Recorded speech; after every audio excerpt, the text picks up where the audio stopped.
In October of 1834, two workmen fed a furnace beneath the House of Lords with wooden sticks. Not firewood, not scrap lumber. These were Exchequer tallies, notched rods of hazel and willow, some over 500 years old, each one a physical record of a financial transaction between the Crown and its subjects. There were 2 cartloads of them. By evening, the Palace of Westminster was an inferno, the seat of British governance, a building complex that had served as the centre of English parliamentary power since the 13th century, was reduced to a shell of charred stone and collapsed timber.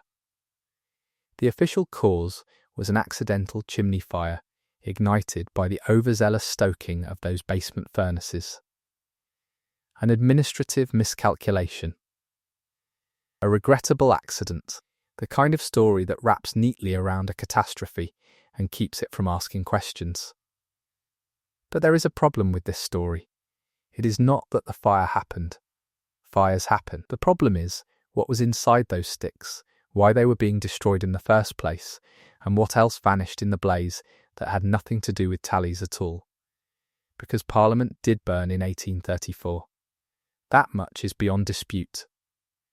What has never been fully explained is why the British government chose that particular method to destroy that particular archive, and what institutional memory went up in smoke alongside it. The tally stick system is one of the oldest recorded financial technologies in human history. A rod of wood, typically hazel, occasionally willow or elm, was carved with a series of notches. Each notch represented a specific denomination, a thick cut near the base for £1,000, a narrower one for 100, a still narrower one for 20, and progressively finer marks down to a penny. Once the notches were carved, the stick was split lengthwise into 2 halves. The longer half, called the stock, went to the party who had paid or lent money. The shorter half, the foil, was retained by the Exchequer. When the 2 halves were matched, the notches had to align perfectly grain to grain, cut to cut. Counterfeiting was effectively impossible. The wood itself was the encryption. This system was not primitive.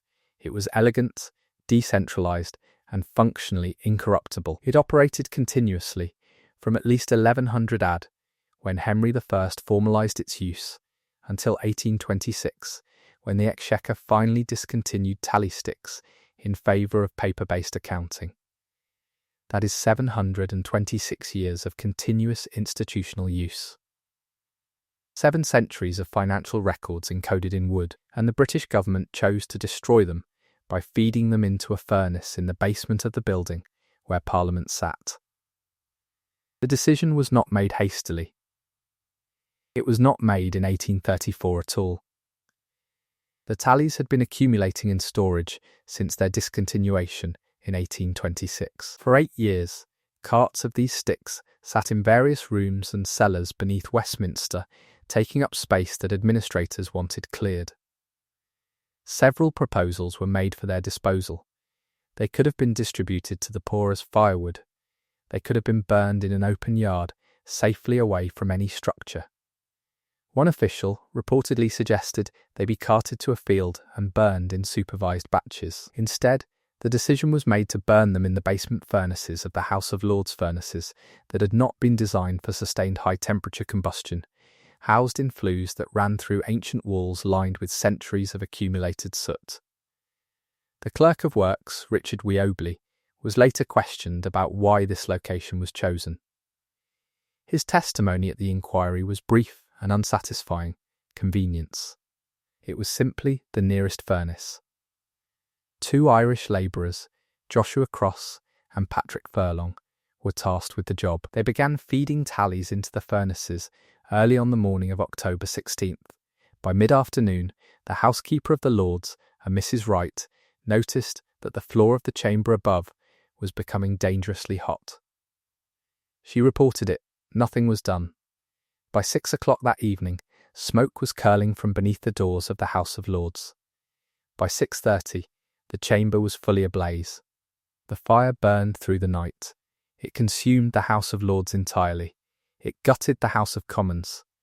It destroyed the medieval chapel of St. Stephen's, the Painted Chamber one of the most significant examples of medieval English wall painting, the clerks' offices, committee rooms, and vast quantities of parliamentary records that had been stored in those spaces for generations. The medieval roof of Westminster Hall, one of the largest hammer-beam structures ever built, survived only because of a shift in wind direction and the desperate efforts of fire brigades working through the night. When dawn came on October 17th, Parliament was a ruin. J.M.W. Turner painted the blaze from a boat on the Thames. John Constable sketched it from Westminster Bridge. Tens of thousands of Londoners lined the riverbanks and watched their government burn. Some cheered. That detail, recorded in multiple contemporary accounts, deserves a second reading. They cheered, but the cheering raises its own question, and it is a question that leads somewhere specific. The public anger at Parliament in 1834 was not incidental. It was not the idle satisfaction of spectators watching a spectacle.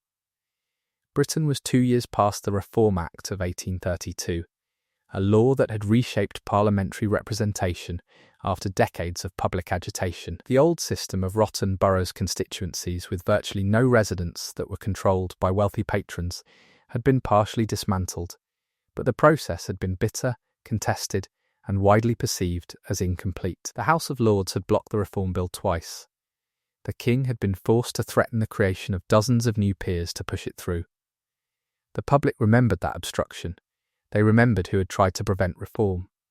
And now the building that housed those obstructors was on fire because of the careless disposal of a financial system that itself symbolised the ancient regime's way of doing business, a system so archaic, so deliberately opaque, that even by the standards of the early 19th century it had become an embarrassment. The tallies were not just records. They were a symbol. And the fire was not just an accident. It was a convergence of institutional negligence, of bureaucratic contempt for historical material, and of a deeper pattern that recurs with uncomfortable regularity in the documentary record of state archives. That pattern is this: when governments transition between systems, financial, legal, administrative, the records of the old system have a tendency to disappear. Not gradually, not through the slow erosion of time and neglect, abruptly, often by fire. And often at precisely the moment when those records might have served as evidence of obligations, debts, or precedents that the new system would prefer not to inherit. Consider the timeline. The tally system was discontinued in 1826. The tallies were not destroyed immediately. They sat in storage for 8 years, during which the transition to paper-based Exchequer accounting was being consolidated, during which the records encoded in those sticks represented a parallel ledger that could, in theory, be used to audit or challenge the new system's figures. In 1834, someone decided it was time for them to go, and the method chosen, burning them in the basement of the very building that housed the institution responsible for financial oversight, resulted in the destruction not only of the tallies, but of an unquantifiable volume of other records. This is where the second pattern emerges, and it is the one that historians of parliamentary records find most troubling. The fire of 1834 is discussed almost exclusively in terms of the tally sticks and the architectural loss. What is discussed far less frequently is the scale of documentary destruction that occurred alongside the tallies. The Palace of Westminster was not merely a debating chamber. It was an archive: committee records, correspondence, petitions, legal precedents, estate surveys, enclosure records, colonial administration documents. Centuries of material was stored in the rooms that burned. No comprehensive inventory of what was lost has ever been published. The parliamentary archives, as they exist today, begin effectively in 1497 with the earliest surviving Act of Parliament. But the institution itself dates to the 13th century. 200 years of parliamentary documentation, at minimum, is simply absent. Some of that absence predates the fire. Much of it does not. The 1834 fire is the single most significant event in the destruction of the pre-modern English parliamentary record. and it was caused by the government burning its own financial archives inside its own building. Now extend the lens. The pattern of archival destruction at moments of institutional transition is not unique to Britain. In 1871, during the Paris Commune, the Hôtel de Ville was burned. With it went the civil records of the city of Paris: birth certificates, death certificates, property deeds, marriage records stretching back centuries. The destruction was attributed to the communards, but the question of who benefited from the erasure of Parisian property records during a period of revolutionary upheaval over precisely those property relations has never been fully settled. In 1921, the 4 courts in Dublin were shelled during the Irish Civil War. The Public Record Office of Ireland, housed within, was destroyed along with nearly 1,000 years of Irish administrative, legal and census records. The 1821 and 1831 census returns.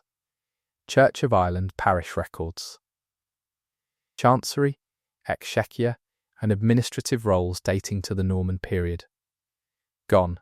An entire nation's documentary memory obliterated in a single afternoon. The anti-treaty forces were blamed for mining the building, but the decision to store the National Archive in an active military garrison during a civil war, that decision was made by the institutions responsible for those records. In 1890, the newly formed Brazilian Republic ordered the destruction of all records relating to slavery shipping manifests, ownership documents, plantation ledgers. Finance Minister Rui Barbosa signed the order. The official justification was to prevent former slaveholders from seeking compensation for their lost property. The effect was to erase the documentary evidence that could have been used by formerly enslaved people and their descendants to trace their origins, prove their histories, and make claims on the state. In each case, the narrative is the same: a transitional government, an old system's records, a fire or an order, and an absence that becomes permanent. The method varies. The outcome does not. Return now to Westminster, to the morning of October 16, 1834, 2 men feeding sticks into a furnace.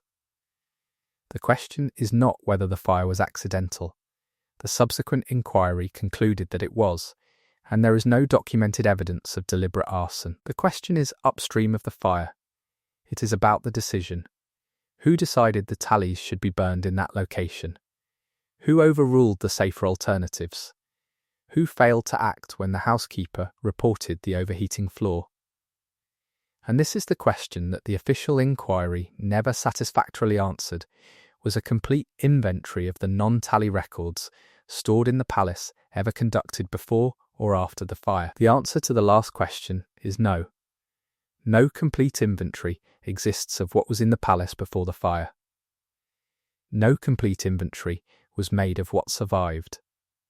The absence of such an inventory means we do not know, with any precision, what we lost. We know the tallies burned. We know the painted chamber burned. We know the medieval House of Commons burned. But the documents, the petitions, the surveys, the correspondence, the committee minutes, the colonial records, we do not have a list of what they contained, and we therefore cannot measure the whole. That unmeasurable whole is itself a form of evidence. When you cannot quantify what was lost, you cannot argue for its importance. When you cannot argue for its importance, it ceases to be discussed. When it ceases to be discussed, it ceases to exist in the functional memory of the culture. The tally sticks become a charming anecdote. Imagine they use notched sticks for money, and the fire becomes a trivia question and an excuse to admire Charles Barry's Gothic Revival replacement. The deeper erasure, the administrative and legal records that burned alongside the tallies, becomes invisible, not because it was hidden, because it was never catalogued in the first place. And yet, pieces survive. The parliamentary archives hold approximately 3 million records today, the earliest dating to 1497.